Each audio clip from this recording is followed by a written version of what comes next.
one more speaker to go. And this session, I don't want to close it here, but I really want the speaker to talk about, because this is the time when we all are locked in a lockdown situation, and we are looking at us inside and outside, and we want to look at how we are behaving in that manner and what is the best mode. So we have with us Dr. Richard, um, our life skills expert, our advisor, and a big asset to a lot of parents, students, as well as teachers. He holds a PhD in life skills, comes with 20 years of experience, with a double master's in psychology as well as social work.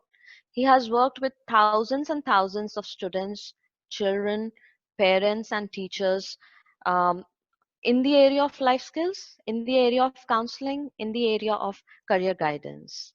My mentor, and welcome Dr. Richard to this session. Thank you, madam. Good. Hello, everyone. It's a very nice discussions and good to hear Preeti and Prem and Suresh sir. A lot of insights, and for me personally, a lot of new insights into many of my own work, which I am doing it. Okay, friends, since we are already ahead of time. I mean, we have crossed the time, so I will quickly go through the small presentation which I have prepared. In case if there are any questions, you can always put it there and then we can take it. Okay. Now, purpose of this session is to give some input on and how do we manage our life during this COVID or Corona, right? People who were running, who never had a time to spend at home, Corona has made them sit at home on a lighter note, right? People who had never had time to spend there with their own family, and today government is telling them, sit at home, we will pay you. All that you have to do is sit at home and save the world. This is called a lazy person's guide to saving the world. Right. With that, I will just get into my presentation. So friends, we talk about three dimensions of, everybody is able to see the presentation, right, ma'am? Yes, yes. Okay. We talk about, there are three dimensions to a person's success in life. There is a fourth element, which I'm not talking about, the spirituality. The first one is personal dimensions, how one relates with oneself. The second one is professional dimension, how one relates with his work spot or the institutions where he studies or works. The third one is social dimension, how one relates with the society. And this is also, next slide, sir. Now, these three dimensions are also determined by three core stakeholders. The first one, personal dimension, to a large extent is decided by a person and his own relationship with himself and with the family. Today, I would be giving some input on how do we, what do you call, spend time with the family, because now we have no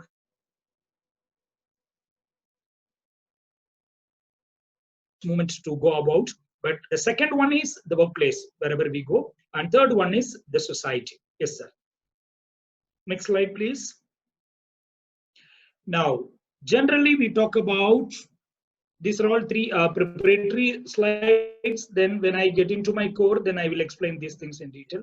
Generally, we talk about three stages of human life. Though there are, in developmental psychology, we talk about 10 stages, but then we have narrowed down to three stages. One is the childhood. Second one is the adulthood, okay, where we are actively in a contributing stage. And third one is old age, that's 60 plus or a 65, depends on, varies from individual to individual. Now, we also see that when we are children, there are three components generally we talk about. One is we have a lot of time when we are children, okay? We have a lot of energy, but we don't have money to spend, right? You don't really enjoy life. Money is a major component. When you come to an active life, working life, you have lot of energy, lot of money, no time to enjoy. Okay, that's what currently working professionals. The third stage, when you talk about, you have lot of time and lot of money, of course, no energy to enjoy. Okay, now what we are talking about is, I am talking about the second stage today, where most of us, whether you are a student or whether you are a parent or a working professionals, most of us, I see the participants as mostly in the middle, what do you call, the adulthood stage, where most of us right now quarantined, I mean, sitting at home, how we can spend this time more productively so that after this 15 2 weeks or 3 weeks, whatever time it is going to last, okay, we are able to have some benefit. Now what has happened based on my little research with my own students and my colleagues, now what has happened, now one is most of us are working from home, okay, and there are more online assignments. Most of my classes happen online, and there is increased techno usage, whether it is a digital, whether it is a mobile phone or I don't know what are the other forms, television or whatever it is, and major form is the mobile phone usage. And some people also spend more time on to rest, and along with that, anything that is too much of anything is good for nothing. People also get into, we hear the cases of frustration and boredom. In fact, Professor Harmeet will tell you, we are also initiating an online counseling center sessions for people who are interested to beat boredom and monotony and frustration. And then perceived academic and financial stress. We have already cases coming up about what's going to happen post COVID. How am I going to handle the crisis after, once everything, what we call the new normal, once that new normalcy comes, how am I going to manage my life? Then of course the social media addiction. Next slide, sir. Now, because of this excessive technology, we have done a small research in association with the National Institute of Mental Health and Neuroscience in Bangalore, NIMHANS. There are a few symptoms or the effects or negative effects of excessive mobile usage or a social media addiction. Okay, one is what we call it, I have put only few, there is the entire thing we can share with you. One is what we call it a phantom vibration syndrome. Phantom vibration syndrome means your mobile phone doesn't ring, but still you feel it is ringing. Okay, you simply touch your mobile and see whether it is ringing or not. It doesn't vibrate. That's one thing. Second one is you get a severe neck pain here and you bend like this. Third one is, it is not yet scientifically proved, what we call it a skull horn. Skull horn is, I mean, in some X-rays it is seen, and some people develop some tissues like this, but it is not scientifically proved whether it is because of the over what do you call it, texting. And excessive anxiety, less socialization, and living in a virtual world, not a pragmatic. Okay, next slide, sir. Okay, now there is a quick question. There are four symptoms are there. If you, out of these four, if you have three, you can have to go for a screening. One is craving. You go for a continuous desire to use it. You want always a mobile phone to use it. Second one is loss of control. You really don't have a control over the time once you take your mobile or a digital equipment. Third one is compulsion. You have to use it. Okay. And fourth one is coping. Whenever something goes wrong, your immediate coping mechanism is taking your mobile. In fact, in another article, I have spoken about how the family conflicts are not getting settled because of the excessive social media addiction. Of course, then one is the consequences. Consequences refers to the health consequences, what do you call, eye issues, relationship issues, a headache, and all that. Out of these four, if three are there, it is strongly recommended that person goes for a screening. Now, how do we overcome that? Few suggestions. One is called daily digital detoxification. In fact, I myself tried with that. It's really working out well. This means double D. Every day, minimum half an hour or 1 hour, you give complete no to digital life. No mobile phone, no TV, no laptop. Just try to spend any other way that if you can spend your time without any of these digital equipments. So it also enhances your productivity. You can start with half an hour, 1 hour, you can keep increases. Second one is developing strong rituals. I strongly recommend morning as soon as you get up, 3-4 rituals which should become part of your life every day, 365 days. Okay, it is beginning, it is quite difficult, but once we start, it goes on. Okay, and before going to bed, 3-4 rituals. Okay, and having a timetable. Professor Harmeet has got a template she can share with you. How do you prepare a personal timetable? Then there is a concept called hot trigger versus cold trigger. Trigger is something that makes you to do is that. Cold trigger is that, okay, you decide, okay, tomorrow I will go and visit this particular website which Preeti ma'am has told. I will do that. That's the one thing. Hot trigger is clicking the link immediately. So what they are saying is that if you really want to be successful, if you want to be really more productive, develop more of a hot triggers. So more and more hot triggers you assign to yourself, you are able to be more productive and better. And then have a physical movement, though we are inside home, have your own regular schedule every 5 minutes once in every 1 hour or 20 minutes, you can decide.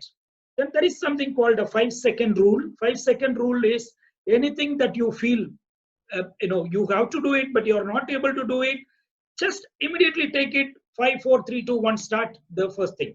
For example, you have to call somebody and then you are procrastinating, delaying it. Take the phone, dial the number and start saying hello. Once you have said that, you're forced to speak. Okay, these are all, that's one technique. Then 5-minute rule is anything that you want to, don't feel like doing it, that you have to do it, start it and do it only for 5 minutes. Then you see if you feel like going it, you go ahead, otherwise you will stop. The research has proved more than 80% of the people who have started, they have continued even after 5 minutes. It's a one technique. Most of these things I have tried, it really works. Okay, then identify your priorities. There is exercise I thought of giving it, but then due to lack of time, I'm skipping it. There is another rule called 90-91.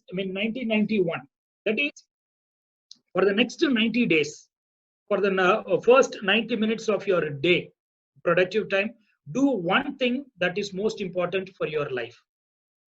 Once you have identified your priority, it's a 90-day practice, which means roughly about 3 months. For next 90 days, first 90 minutes of your productive time. Let's say if you are 8 o'clock, we are starting your professional life after you're finishing all your personal course. Okay, and 90 minutes, do one thing that is most important to your life. And the next one is implementation intentions. Due to lack of time, I'm just skipping it fast. Okay, implementation intention means tomorrow if you are going to do something, write in your diary or in your to-do list, fix the date, time, and how much time you are going to spend on that. Instead of saying tomorrow I will read an article by James Clear about atomic habits. Okay, instead of just saying it, you just say tomorrow Monday morning 10 o'clock 10 to 11 I would be reading James Clear's article. Okay, that's called implementation intentions. Keystone habits are those habits, once you develop, all the other habits become easy. So you need to find out what is that one habit that if you master, rest of the habits become easy for you. For some people, it's getting up. For some people, going for a walk. For some people, drinking a warm water in the morning. Whatever it is. Anything that you don't feel like doing it, and then when you do it, our life moves on a fast track. Please understand. There are people who could not do the things for the 6 months have achieved in 1 month only because of these practices. There is something called self-psychoanalyze. That's a little longer. I'll just skip it right now.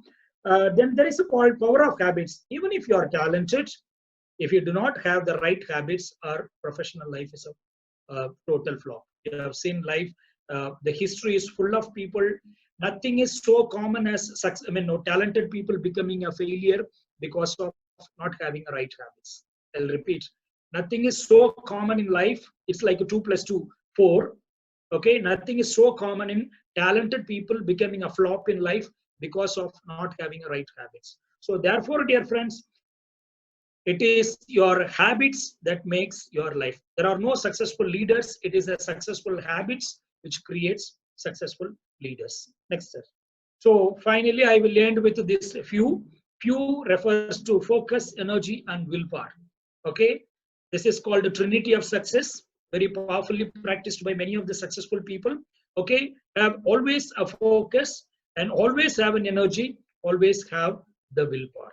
Once we have these few, I'm sure we will be able to achieve anything that we want. Because now a lot of calls that I'm getting these days, how do I spend during this time? I've become very lazy, sir. I'm not able to really structure my time. Either I sleep too much or I watch too much of movies, or I really don't know what to do. So when we put into practice these things, I think that should be able to help us. If there are more questions, I think we can always. Yes, many of you have met him and learned, gained a lot from his experience and his insights. The key part is practicing. So, one key thing is you cannot hire anyone to do your push. The luck works when you do the hard work. It's not working hard for the luck, but working hard in your focus, and the luck will automatically happen. But yes, you have to do your own push ups. You can hire anyone to do your cooking, to do your washing, to do other tasks, but you sleep yourself. Same way you have to work for yourself wherever you want to focus.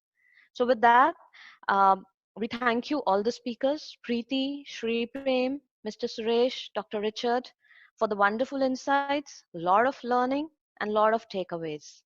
We will be back next month again with another career expert who is going to talk about careers as an IAS officer or careers in the civil service space. Hang on to it, keep tuned to it, and we will be back. But for any questions further, you can always email me, you can call me or WhatsApp me. I'm available. Thank you so much, everyone. Thank you for your time.